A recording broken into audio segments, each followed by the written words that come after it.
5 दिवसांच्या उपोषणातून मनोज जरांगे पाटील यांना मराठा आरक्षणावर बहुचर्चित काही मागण्यांची मान्यता मिळाली आहे। परंतु पुन्हा प्रश्न असा येतो की मागील नवी मुंबई येथे झालेल्या आरक्षणावरून फसवाफसवी होणार नाही ना? अजून तोडगा निघेल का, याची शंका मनोज जरांगेंनी व्यक्त केली आहे। काही माध्यमांना दिलेल्या मुलाखतीत जरांगे पाटील म्हणत आहेत की 96% आम्हाला आरक्षण भेटलं आहे, पण काही दगाफटका झाला तर आम्ही या मंत्र्यांना महाराष्ट्राच्या प्रत्येक गावात बंदी घालू। त्यामुळे स्वतः मनोज जरांगे पाटील यांच्या मनात देखील कुठेतरी संशयाची पाल लुकलुक करत आहे। याच सगळ्या गोष्टींचा आढावा घेऊया आजच्या या व्हिडिओच्या माध्यमातून। नमस्कार, मी सनी आणि तुम्ही पाहताय दैनिक राज्य लोकतंत्र। मराठा आरक्षणाच्या 8 मागण्यांपैकी 6 मागण्यांना मान्यता मिळाली असून हैदराबाद गॅजेटमध्ये 5 जिल्हे मराठा कुणबी प्रमाणपत्र मिळवण्यासाठी शिफारस व्यक्तीचे कुणबी प्रमाणपत्र असणे अनिवार्य आहे। पितृपक्ष मराठा कुणबी समाजाचे प्रमाणपत्र अनिवार्य असणं गरजेचं आहे, असे शिफारसमध्ये म्हटलेलं आहे। मराठा कुणबी संख्या 58 लाखांची नोंद आहे। त्या जात प्रमाणपत्रात प्रलंबित आहेत, परंतु जात पडताळणी पाहता मराठवाड्यात 25,000 घेतले जात आहेत। जरांगेंच्या म्हणण्यानुसार तिथे हे मनुष्यबळ वाढवलेलं आहे, असे विखे पाटील यांनी म्हटलं आहे। जरांगे म्हणाले की मराठा कुणबी एकच आहेत, तुम्ही 2 महिने घ्या पण माझ्या लेकरांना आरक्षण द्या।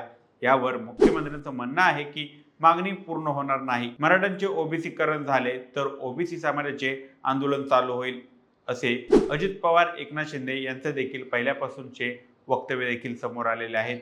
जरांगेंच्या म्हणण्यानुसार काही गंभीर गुन्हे अजूनही मागे घेतलेले नाहीत, जशी की नोकरी शासकीय, आमच्या समाजातील जास्त शिकलेली मुलं असतील तर दुसरी नोकरी हे आम्हाला अपेक्षित आहे। शंकित मनोज जरांगे पाटलांनी मुंबई सोडली पण फसवणूक झाली तर पुन्हा एकदा मोठे आंदोलन विखे पाटलांच्या दारासमोर असणार आहे, असे म्हणत मी उपोषण सोडत आहे, असं विखे पाटील यांना मी मुख्यमंत्री देवेंद्र फडणवीस समजून पाणी पित आहे, असं म्हणत त्यांनी उपोषण सोडलं। आता मुळात जरांगे यांच्या या हैदराबाद गॅजेटची मागणी करत आहेत ते गॅजेट काय आहे, तर हैदराबाद गॅजेट म्हणजे 1972 लॉर्ड मेयो या इंग्रज सरकारने भारताची जनगणना लिहिली। त्यामध्ये मराठा कुणबी असा कोणताही समावेश नव्हता, परंतु त्यानंतर 1881 ची जनगणना पहिली असता ही लॉर्ड रिपनच्या सरकारने लिहिली गेली।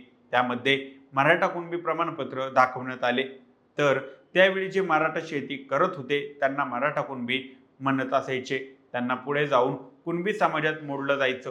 पुढे स्वातंत्र्यानंतर हैदराबाद हे निजामशाही नंतर महाराष्ट्रात विलीन केलं, तेव्हा भारत सरकारने मराठवाड्यामध्ये राहणाऱ्या शेतकरी समाजाला मराठा कुणबी समाज म्हणून ओळख सुरू केली।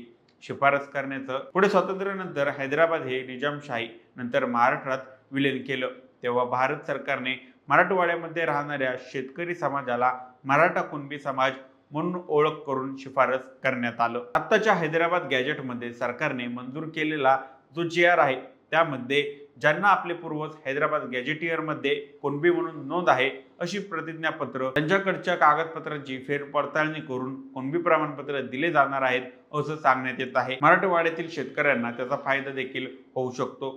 ओबीसी मधून आरक्षण त्यांना घेता येऊ शकतं, पण हैदराबाद गॅजेट करू असं सरकारने GR मध्ये सांगितलं असलं तरी त्याची अंमलबजावणी केव्हा करण्यात येणार आहे या प्रश्नाचं उत्तर मात्र स्वतः मनोज जरांगे पाटील यांच्याकडे देखील नाही। हैदराबाद गॅजेटनुसार महाराष्ट्रातील मराठा समाजाला आरक्षण देण्यात यावं अशी मागणी गेल्या 2 वर्षांपासून जरांगेंनी मांडली होती, परंतु शिंदे समित्यांमध्ये अजूनही त्या संदर्भात अभ्यास चालू आहे। या गॅजेटमध्ये कोणत्या जिल्ह्यात किती कुणबी नोंदी आहेत यांची फक्त संख्या नमूद आहे। जरांगे पाटलांनी उपोषण सोडल्यानंतर मुख्यमंत्री देवेंद्र फडणवीस माध्यमांशी बोलताना त्यांच्या वक्तव्यावरून आपल्या कायद्याप्रमाणे आरक्षण हे समूहाला न मिळता ते व्यक्तीला दिले जात असं जरांगे पाटलांनी उपोषण सोडल्यानंतर मुख्यमंत्री देवेंद्र फडणवीस माध्यमांशी बोलताना त्यांच्या वक्तव्यावरून आपल्या कायद्याप्रमाणे आरक्षण हे समूहाला न मिळता ते व्यक्तीला दिलं जातं, असं फडणवीस म्हणाले आहेत। दुसरीकडे प्रत्येक मराठा हा कुणबी नाही आहे, आरक्षण हे पूर्ण महाराष्ट्राला मिळाले पाहिजे, मी फक्त मराठवाड्यापर्यंतच बोलत नाही, असं जरांगे यांनी म्हटलं आहे। या आरक्षणावर जरांगेंनी जीवाची बाजी मारली, त्यामध्ये काही त्रुटीही निघाल्या, परंतु खरा विजय आहे का अशी जनतेमध्ये आता चर्चा आहे। आरक्षण हा विषय भावनांशी निगडीत आहे, त्याचा GR काढल्यानंतर त्यावर सकारात्मक आणि नकारात्मक चर्चा जनतेमध्ये दिसून येते। आपल्याला टिकणार आरक्षण हवं असेल तर ओबीसी मधूनच जावं लागेल. या पूर्ण परिस्थितीचा अभ्यास करून जरांगेंनी पाऊल उचललेलं दिसतं. कारण ओबीसी हा पूर्ववर्ग आतापर्यंत मराठा समाजाला आरक्षण नव्हते, परंतु या आरक्षणानंतर 2 गॅजेट निघाले. आतापर्यंतचा निर्धार खऱ्या अर्थाने मनोज जरांगेंनी जिंकला असला तरीही मराठा समाजाचा आरक्षण न्यायालयामध्ये टिकेल का, यासाठी मराठा समाजाला अजून थोडे दिवसाची वाट पाहावीच लागणार आहे.